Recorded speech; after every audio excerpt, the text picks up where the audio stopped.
Meta is shutting down Canadians' access to news on Facebook and Instagram, but it seems that it's not just news content that has been caught up in the ban. Links to the Beaverton have also been blocked, and that's known for its satirical take on the news in its articles and videos. We'll talk more about that. The content, though, can no longer be seen on Meta's platform. The company made the move to block news after the federal law passed that would require them to pay media outlets for linking to their news content. Luke Gordon-Field is with me now. He's the editor-in-chief of the Beaverton. Welcome to Power and Politics. Nice to have you with us. Thanks for having me. So just in case someone who's watching hasn't heard of the Beaverton, explain what it is. I mean, firstly, how dare that person? I know. Secondly, it's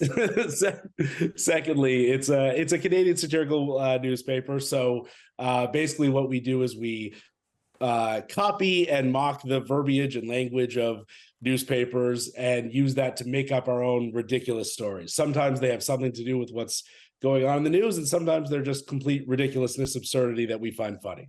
And is that what you post on Facebook? Is that the kind absolutely. of content? I mean, with Facebook, we just share what our articles on our website are. So, I mean, Facebook is a tool for us to get people to come see the articles on our website and have a laugh. So sometimes we do native stuff on Facebook, but pretty rarely. Mostly it's just a tool for us to kind of bring people together and hopefully they'll enjoy reading the articles on our website. So when did you notice something about what you post on Facebook had changed? Yeah, I mean, I was completely in the dark about it. We started getting messages from readers just saying and sending screenshots of the message they were getting, just saying that this content is being blocked pursuant to Meta's, blah, blah, blah, reaction to the Online News Act. And we went, what? Because, of course, we figured that we were not in any way going to be affected by this because we're the definition of not news. We are the opposite of news. We are fake news. So we thought there was no scenario in which we would get blocked by this. So then Tuesday, not everyone, but a lot of people started messaging us that they couldn't see our stuff. And even some of our writers and editors couldn't see our own articles on Facebook. So that was when kind of, sirens went off in our heads and we went, oh no, this is going to be a problem for us too. So in terms of the problem, how big a problem, how important is Facebook to the Beaverton, to your success and bottom line? I mean, it's very important. I mean, the thing about Facebook is it was the driving website of our audience for many, many years. I mean, we would not be in the position we are without Facebook. We had so many, we were completely unknown. We had no financial backing, and we just had a bunch of articles go viral on Facebook over the years from when we started in about 2012.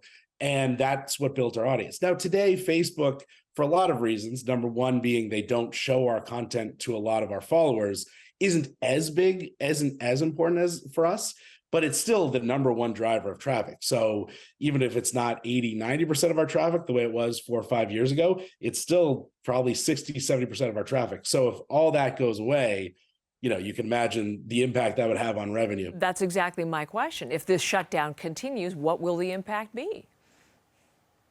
Well, I mean, not to be too dramatic, but there is a universe in which, this is kind of the shut off the lights moment for us, because, we depend entirely on advertising, online advertising being what it is to pay our bills and to pay our writers. So if traffic drops dramatically, revenue drops dramatically, and we can't pay our writers. And, comedy writers don't expect to be paid a lot, but they deserve to be paid at least, more than a sandwich. So that would probably mean the end of us being able to at least write new articles. Yikes. So what are you doing to try to correct the situation here, make sure that they understand what you really are at the Beaverton? Well, we have threatened Mark Zuckerberg himself with a lawsuit, not to say that he has no right to block content, because I think legally he probably does, but to argue that it's actually defamation to call us journalists and to call us news, because we are comedians and satirists, and to be associated with hardworking journalists is frankly insulting. I like that. I'm actually looking at the tweet you posted on X, where you're allowed to have your content. To label us as news is not only false, it is highly insulting and defamatory. We are the finest fake news merchants, one of them as the in all of Canada. So there you go. At least you're keeping your sense of humor about it all. But are you able to, I don't know, can you change settings? Can you do anything? The algorithms at play here, can you do anything so it does understand what you really are? Yeah, I mean, try to explain deadpan satire to an algorithm. I don't even want to figure out how I'm going to do that.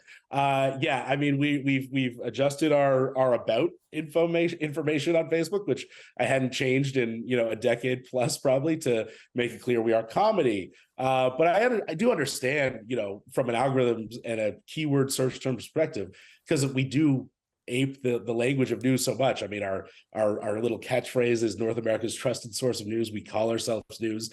Obviously, any human reading our stuff, I think, would know, oh, this is clearly a comedy website. But I get why, if you're talking about what search terms pop up, why we're coming up as news. So yeah, we're doing everything we can to adjust our settings and maybe drop the deadpan a little bit so that Facebook doesn't flag us quite as much. And so far we seem to be having some success. We're getting less reports of people being blocked, but until Facebook's blocking of news is fully rolled out, we'll never really know if we're safe or not. See, I view it as a badge of honor to be labeled as news, but I get your other perspective on all of this. This is no joke to you. I hope you'll keep us posted. We'll be watching it. We were really intrigued in your story today. Thank you so much, Luke, for being our guest. Yeah, thanks for having me. It was a pleasure.